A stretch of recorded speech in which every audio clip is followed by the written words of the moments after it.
Ara parlaré d'estratègies antirepressives. Per nosaltres sempre l'antirepressió s'ha manifestat com una revolució armada contra l'exèrcit britànic. Hi ha hagut rebel·lions des de 1840 i, per exemple, vam tenir la Guerra Civil, que va durar de 69 al 98, i per tant ara intentaré poder-vos explicar totes aquestes rebel·lions. He dit alguna cosa més, però és que no he pogut seguir-ho tan ràpid, però en tot cas, si ara, if you can speak slower, it's gonna be better, no? Sorry. So in the most recent stage of conflict, our people used every means at their disposal to resist British occupation. The biggest one was maybe community empowerment. So you would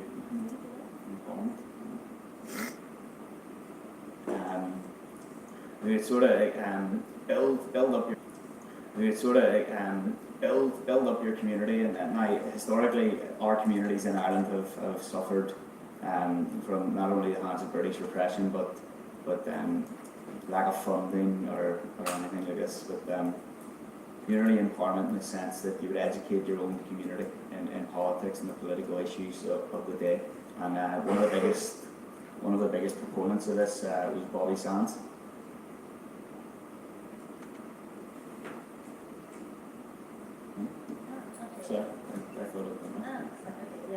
Nosaltres hem utilitzat tots els mitjans per resistir i una de les maneres que considerem més importants és l'empoderament de les comunitats.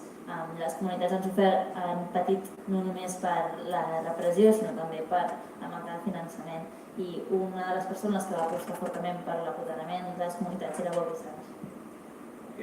So I mean, it's things as simple as organising social events and starting up social clubs. And we have a club in Belfast. It's called the Andersonstown Social Club, but it gets the nickname PD. And PD comes from prisoners' dependents, and it was created to raise money for the families of political prisoners. And so in that sense, it gave, while there were so many in jail, it gave the community a role in assisting the families of the prisoners. Even just bringing it back to our volunteers that were in jail, a big one that they used was the use of the Irish language, and they used it as a form, not only a form of communication, but a sort of an anti-colonial weapon. And they would communicate in Irish, so that prison guards or British Army couldn't understand them, and they would know. But it went further. Obviously, you've heard of Bobby Sands and the hunger strikes, and it went as far as they would use every means at their disposal to resist, and eventually it came that they used their bodies to resist, and 12 men then died on hunger strike. They refused food, and some lasted 50, 60 days without food and died on hunger strike. And the aim... Una de les coses que han intentat fer és organitzar esdeveniments socials i han creat el que anomenen clubs socials. Per exemple, a Belfast tenen un club que és el que anomenen la dependència dels presoners, que bàsicament el que han fet és aconseguir diners per poder ajudar les famílies de tots els presoners. A nivell de comunitat, això el que li permet és que les comunitats puguin tenir un rol en el sistema, no? Tenim tants empresonats. Per altra banda, tenim tots els voluntaris de presó, el que han fet, que els ha anat bé per combatre-ho, és utilitzar la llengua irlandesa. O sigui, han cregut que la llengua irlandesa és una arma anticolonial que poden utilitzar i que, de fet, el que fa és que l'exèrcit britànic no els puguin entendre i, per tant, també els ajuda a comunicar-se. Per altra banda, també, Bobby Sands, segurament ho haureu sentit, es van utilitzar com a mitjà també la vaga de fam.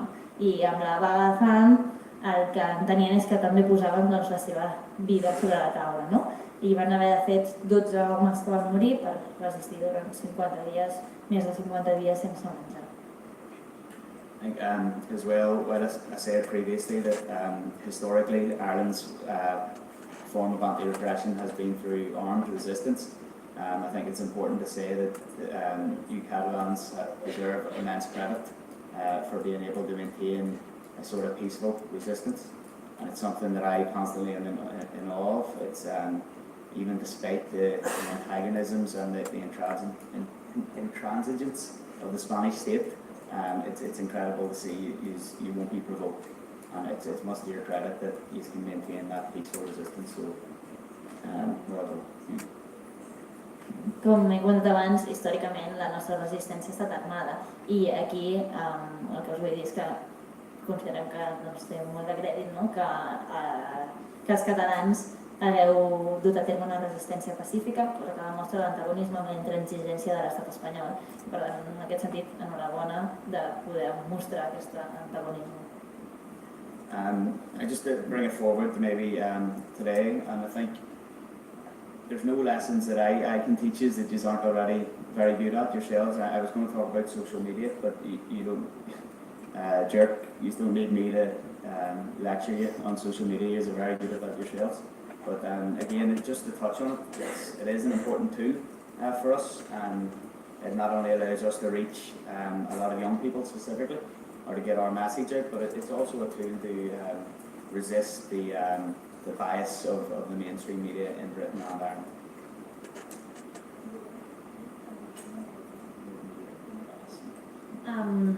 Vosaltres no necessiteu gaires lliçons perquè de fet conec com funciona Jovent República, però us anava a parlar de com nosaltres utilitzem les xarxes socials. En tot cas, entenent que vosaltres això no necessiteu tant perquè sí que ho feu bé, sí que crec que per nosaltres és important que d'alguna manera puguem arribar als joves trencant amb la parcialitat dels mitjans britànics. Yeah. And if I can just give an example of that, and just bear with me while I tell this story to you. It just happened quite recently, and I was telling Mark and Marta there yesterday. The government party in Ireland are Fine Gael, and their youth wing is just called Young Fine Gael. But one of our Ogra Sinn Féin branches in Dublin had shared a meme on Facebook, and yeah, so there was 5 pictures, and it was 5 examples of successful rebranding, and there was an old Google, Starbucks, FedEx logo, and then the new logo, but then down below there was a Nazi flag, and then Fine Gael. So just to tell you where that sort of thing came from, it's Fine Gael. Do you want to stop? Fine Gael were founded by a man called Owen O'Duffy, and O'Duffy was an unashamed admirer of Benito Mussolini, and he was an admirer. So O'Duffy, he was an out and out fascist. There was no hiding it. But he also sent 700 soldiers from Ireland to Spain to fight for Franco. So there was no hiding the fact that this man who founded the government party in Ireland was a fascist. And it's funny that the youth wing of this party took exception to be likened to fascists. But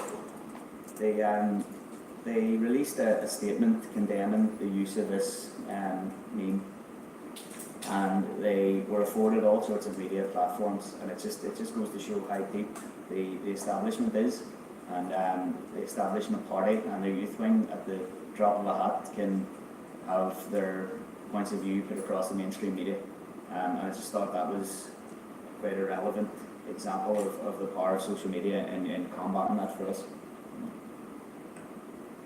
Fine Gael, que és el partit que governa a Irlanda, bàsicament,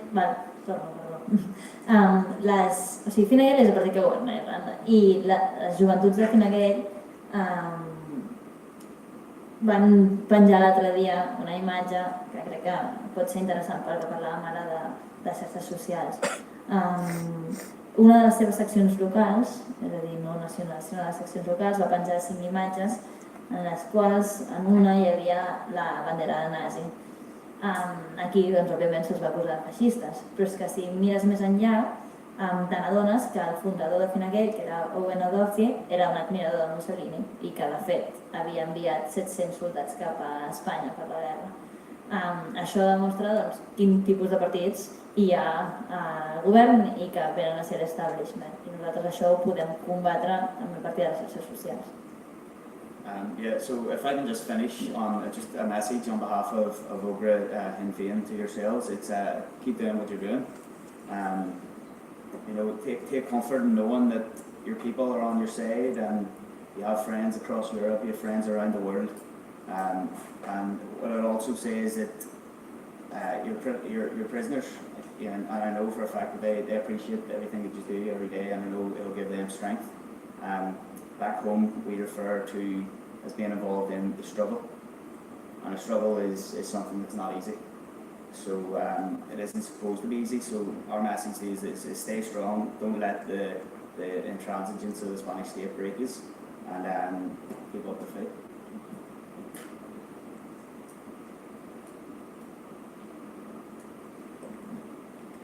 Des d'Ogra Sinn Féin simplement acabar dient-vos que continueu fent el que feu, que els presoners aprecien amb tot allò que pugueu fer, i nosaltres acostumem a dir que el que s'ha de fer és estar involucrat en el conflicte, i un conflicte no és fàcil. Per tant, demanem que seguiu forts, que no deixeu que la intransigència de l'estat espanyol us trenqui.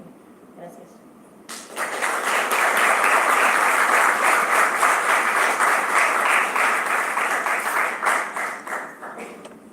D'acord, doncs ara el que faríem és un torn tancat de paraules, podeu fer les preguntes en l'idioma que vulgueu, intentarem traduir-ho, intenteu no parlar un idioma que ningú entengui, i tenim un micròfon, us el podem anar passant i així per preguntes. Sí?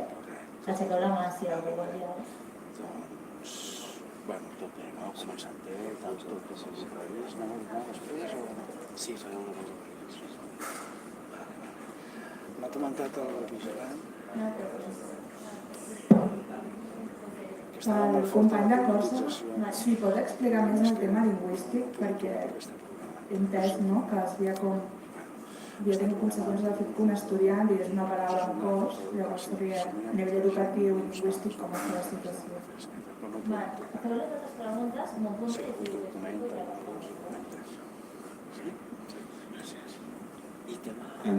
La meva pregunta és pels dos, perquè els dos han tingut presos presos polítics i dirigents a la presó.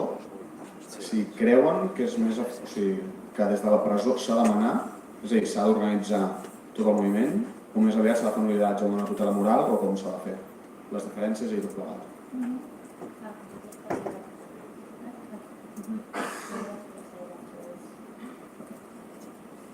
La meva pregunta és per l'irlandès, que com a persona, com els seus pares que han viscut el conflicte a Irlanda, com ha patit la població irlandesa o com ha patit la població en general, o com s'ha vist l'IRA, com ho han viscut, com la població està pressionada, si hi havia...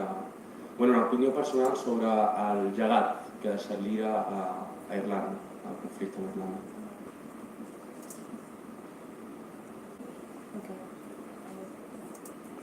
Aquest estiu vaig tenir el sort de poder fer corses a les jornades internacionals i em va sorprendre molt el culte encara al milicià i fins i tot a la violència. Com s'ha de fer un cop les organitzacions armades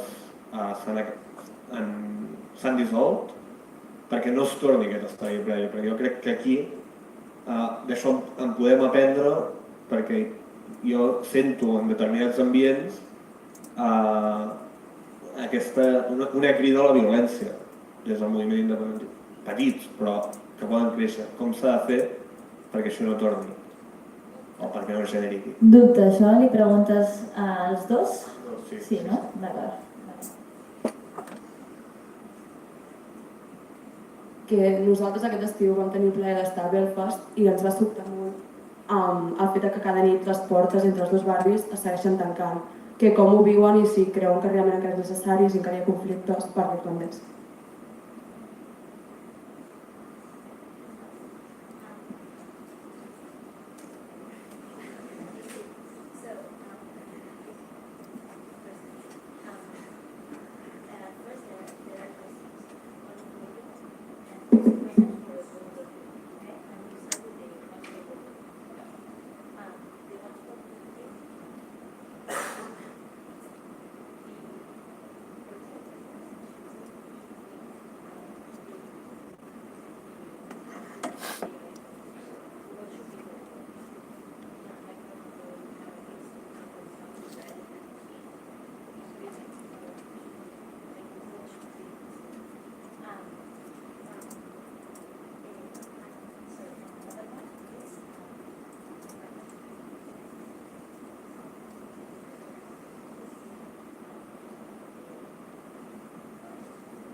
Amb la pregunta sobre els presos polítics.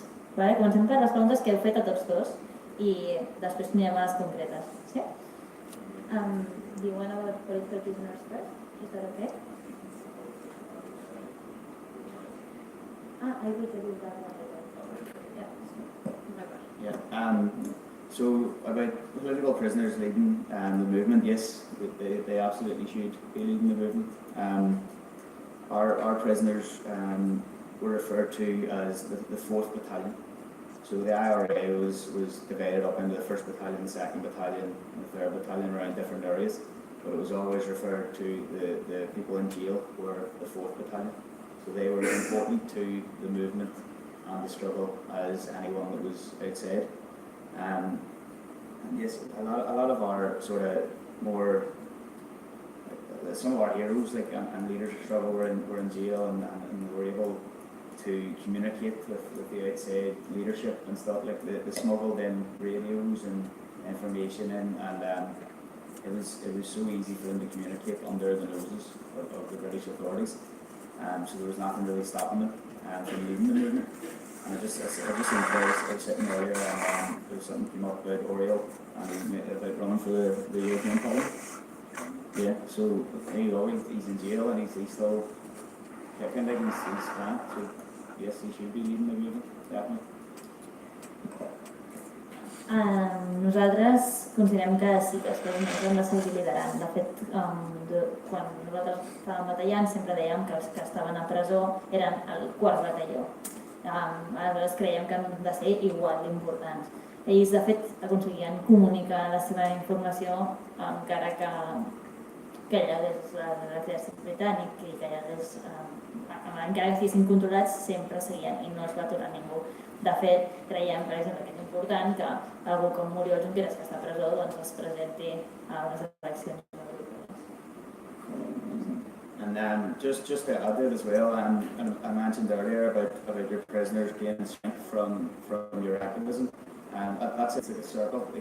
they will gain strength from knowing that you are out on the streets demanding they be free, and at the same time you can take inspiration from them and their sort of struggle and their sacrifice of being in jail. So that should also inspire your own activism. De totes formes, cal tenir en compte que ells guanyen força si nosaltres estem al carrer, si nosaltres som allà, però alhora nosaltres l'acció del seu conflicte, del seu sacrifici per estar a presó.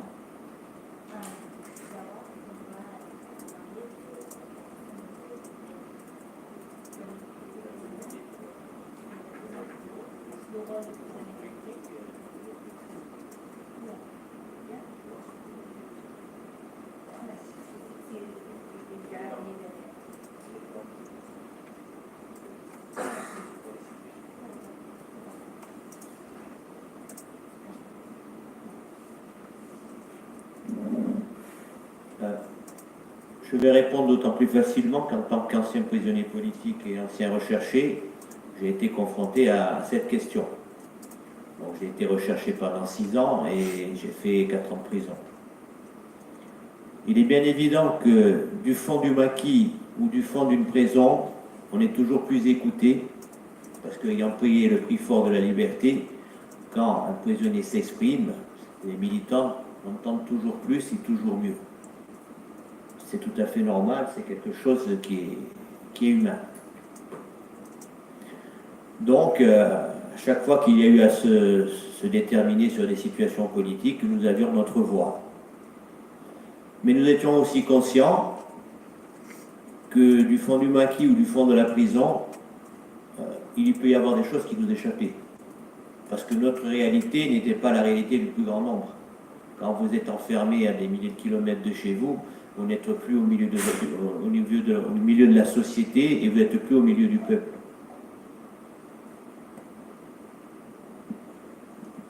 Jo mateix vaig estar confrontada a aquesta qüestió. Vaig estar 6 anys buscat, 4 anys a presó. I hi ha una realitat que és que nosaltres sempre som més escoltats i això és normal, és una situació que es dona. Però quan havíem de determinar la situació política sempre teníem veu, però també ens adonàvem d'una cosa, que és que hi ha certes coses que no podíem saber, perquè en el moment en què tu estàs a 10.000 quilòmetres d'on està el poble, és complicat poder enterar-se absolutament de tot el que està passant.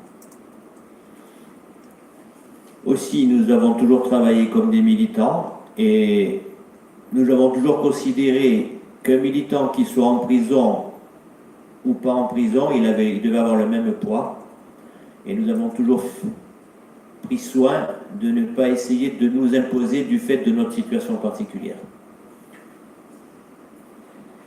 Nosaltres vam treballar sempre com militants i de fet consideràvem que és militant tant qui està a presó com qui està fora, però no ens vam voler imposar mai en una situació particular.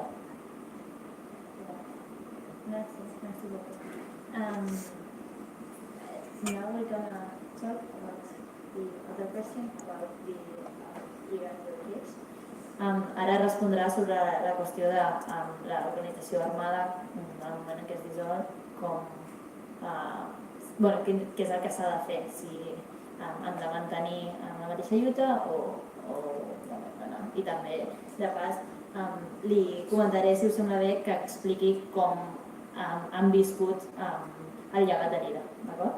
If you can also explain how you have lived either repressive, how do you live it today, like in the streets, how patient you fix it in, how do you deal with it, how do you feel like once that it's that's your situation, how do you feel it, you might want to go over it. So put it blankly, that the IRA has no need to exist anymore.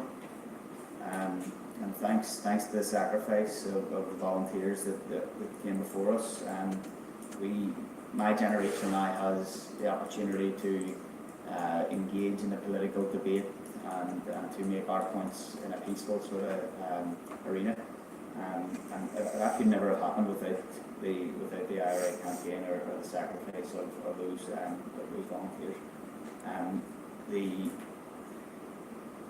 the IRA called the ceasefire, the definitive ceasefire in 1997, and that's when the peace process had really was in its depth, and the Good Friday Agreement was to come the year after. But a sort of necessary step in came in 2005 when the IRA decommissioned their weapons and put their arms beyond use. And the statement, the decommissioning statement, it's on YouTube. You can see it. It's the first time an IRA spokesperson spoke to a camera without anything or in their face or anything like this. And the message was sent out on behalf of the leadership of the army. And what it said was that all volunteers were to lay down their guns and to assist the peace process and to assist our struggle through purely peaceful means. If you look at Sinn Féin in the Irish Parliament in Dublin, in the government in the north, or in various councils across Ireland, a lot of our elected representatives are former members of the IRA, so it's a source of pride for us that they've been involved in the struggle for so long, and they're still there and they're still involved today.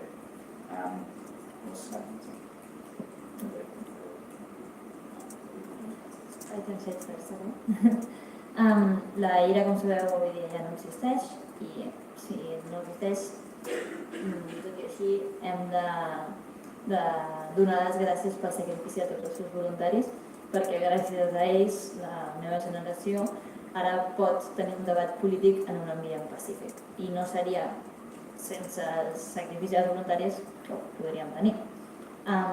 Quan la IRA va declarar l'acte al foc, va ser posterior que abordaria el Good Friday Agreement, però en tot cas es va generar un nou context en què de cop persones de la IRA sortien davant de la càmera sense res que els tapés i s'oferien a donar les armes, i ho feien en la condició que a partir de llavors tot es desenvolupés a través de mitjans pacífics. De fet, avui dia nosaltres a Sinn Féin, tant a Dublín com al nord, tenim molts membres de la IRA que estan com a diputats i per tant que ens representen com a partit. I és per això que creiem que és important donar les gràcies a les generacions anteriors.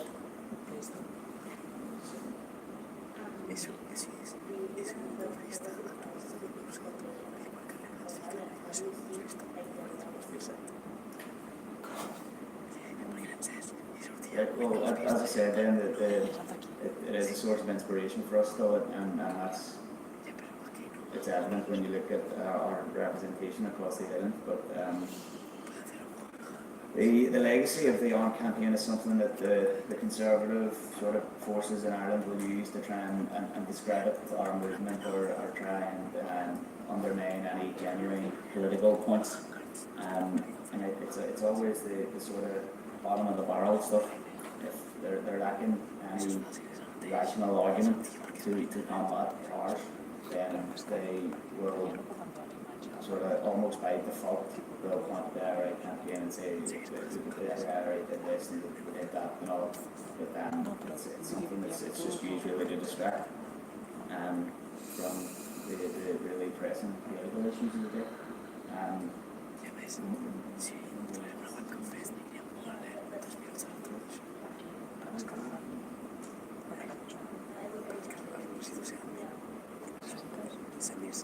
Bàsicament, qui critica el debat de l'IRA són les forces conservadores que han estat intentant criticar el moviment, però és que de fet es veu clarament que no tenen arguments racionals per combatre. I de fet, amb els seus arguments irracionals ens ajuden. Ara passaríem al company Cos, que també ens expliqui com entenen ara mateix l'organització armada.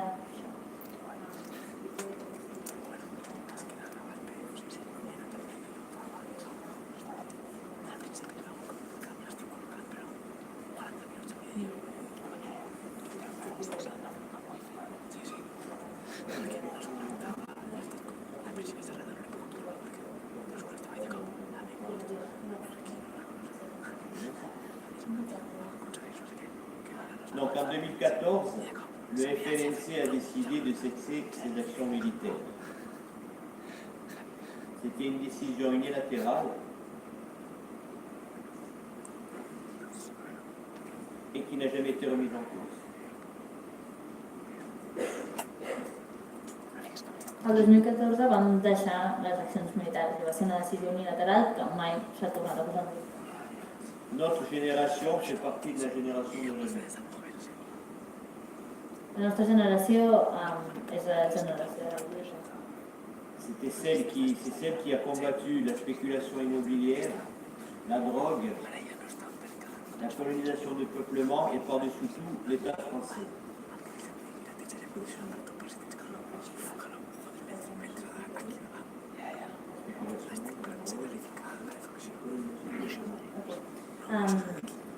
Som nosaltres la generació que hem lluitat contra l'especulació immobiliària, la droga, la colonització, sobretot contra l'estat francès.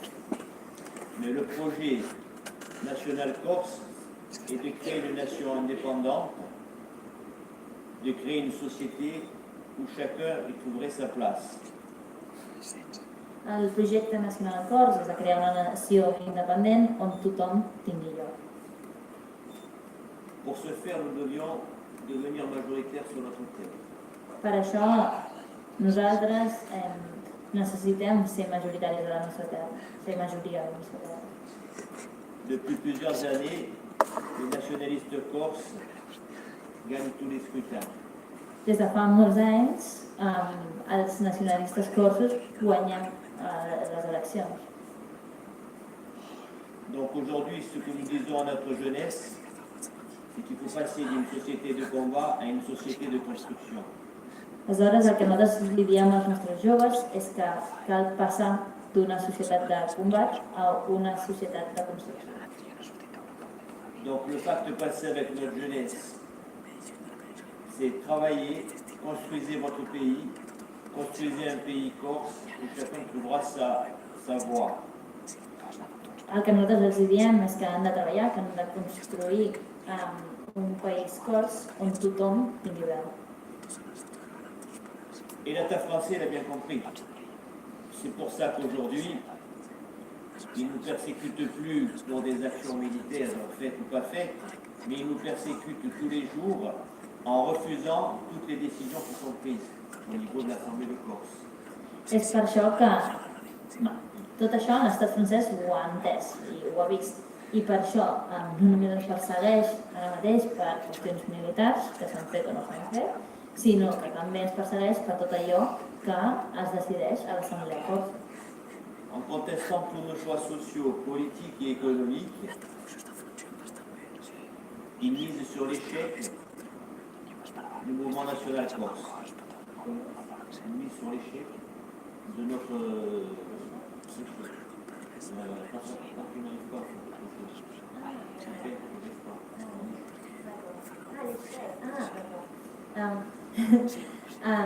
Per això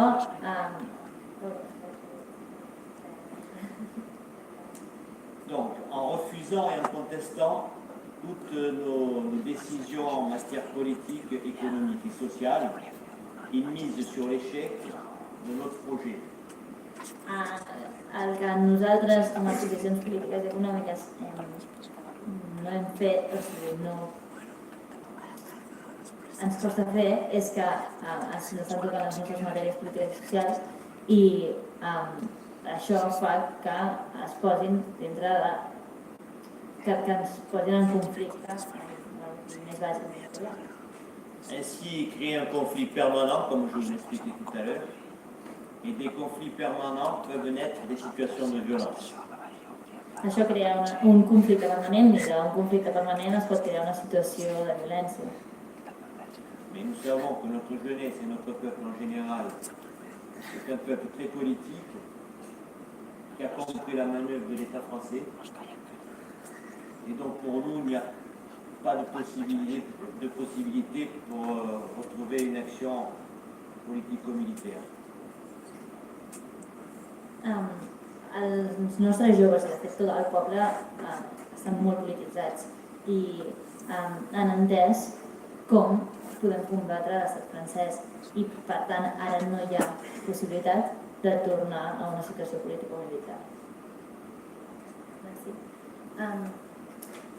So now there is a question for you, which is what are they closed in Belfast? How do you feel? D'acord, ara David ens parlarà de Belfast, les portes com es tanquen, respondrà a això. I és de fet des de Belfast, per tant, ho podrà explicar millor que ningú. We've been calling for peace walls to come down for the last 10 years, and it's the case that in the last 10 years they've only increased, but the amount of walls going up is completely opposite to the way relations between the two communities are going, because they're a lot more engaged and sort of conversing with each other and trying to understand each other's points of view and respecting each other's traditions. So no, I can't stand the setting. I can't walk down Belfast without seeing a peace wall and thinking it shouldn't be there. So I take them all down tomorrow.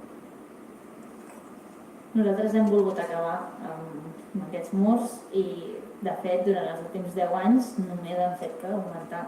I això és contradictori a les relacions que hi ha entre les comunitats, que és que cada cop tenim millors relacions, hi ha més convergència, hi ha més respecte, per tant sí, s'haurien d'acabar. I ara, per últim, l'última pregunta que faltava respondre era sobre el tema lingüístic a Còrsega.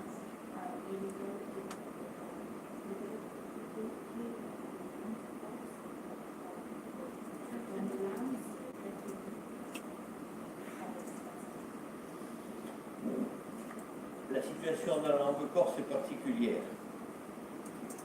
En effet, il existe normalement des écoles bilingues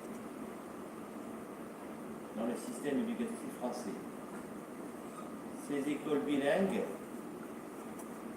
il y a de moins en moins, et en dehors de ces écoles bilingues, il est interdit d'utiliser la langue corse à l'école, dans une administration. C'est interdit. La seule langue de la République est la langue française. C'est le postulat de base. La situació de la llengua corsa és una situació particular. Nosaltres ara mateix tenim escoles bilingües, cada cop menys, i fora d'aquestes escoles bilingües està prohibit utilitzar la llengua corsa. Escola, administració, l'única llengua oficial és el francès. Je vais vous donner un petit exemple personnel pour vous situer la place de la langue corse dans la société. J'ai une entreprise et je voulais embaucher une secrétaire.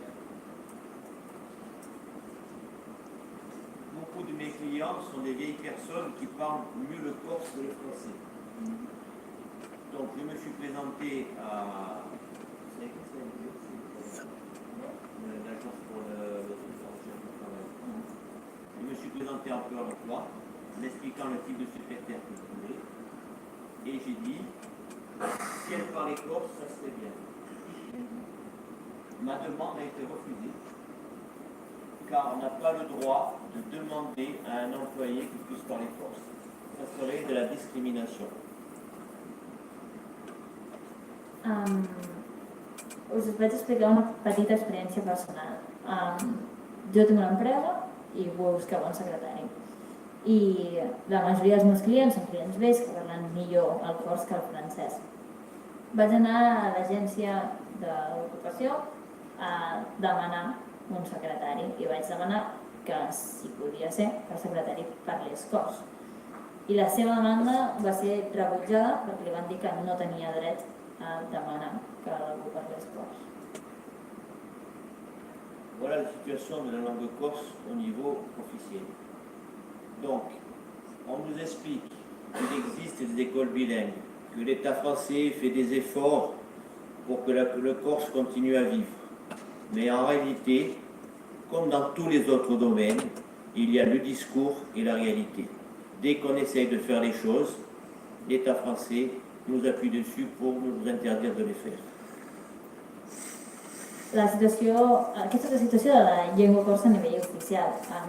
Sí, hi ha escoles bilingües i diuen que França fa esforços perquè no s'entengui la llengua, però hi ha una diferència molt gran entre allò que és el discurs i allò que és la realitat. Comme je vous le disais précédemment, un élève a été puni parce qu'il a dit circuit. Com us he dit abans, un alumne va estar castigat per haver dit present circuit. No? D'acord. Aleshores sí que tancaríem aquí i seguiríem. Ara tenim una estona per fer una pausa i després a la 1 seguim amb la propera xerrada. D'acord?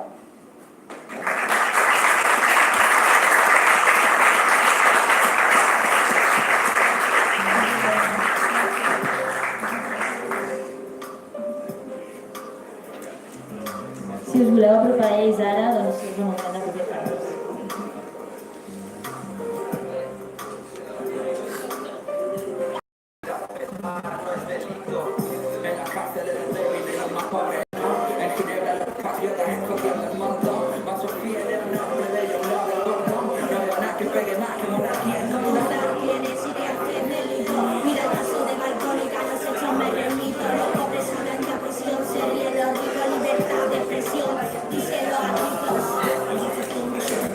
Que viven